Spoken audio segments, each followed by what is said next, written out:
اعوذ باللہ من الشیطان الرجیم بسم اللہ الرحمن الرحیم۔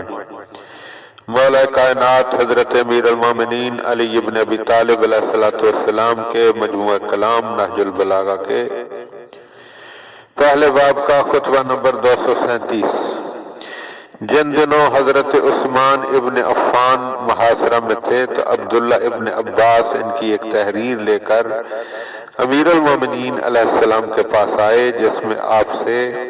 خواہش کی تھی کہ آپ اپنی جاگیر ینبوہ کی طرف چلے جائیں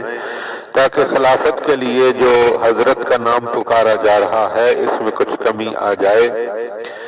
اور ایسی درخواست پہلے بھی کر چکے تھے، جس پر حضرت نے ابن عباس سے فرمایا: اے ابن عباس، عثمان تو بس یہ چاہتے ہیں کہ وہ مجھے اپنا شتر آبکش بنا لیں کہ جو ڈول کے ساتھ کبھی آگے بڑھتا ہے اور کبھی پیچھے ہٹتا ہے۔ انہوں نے پہلے بھی یہی پیغام بھیجا تھا کہ میں مدینے سے باہر نکل جاؤں، اور اس کے بعد یہ کہلوا بھیجا کہ پلٹ آؤں۔ اب پھر وہ پیغام بھیجتے ہیں کہ میں یہاں سے چلا جاؤں، جہاں تک مناسب تھا میں نے ان کو بچایا۔ اب تو مجھے ڈر ہے کہ میں ان کو مدد دینے سے کہیں گناہگار نہ ہو جاؤں۔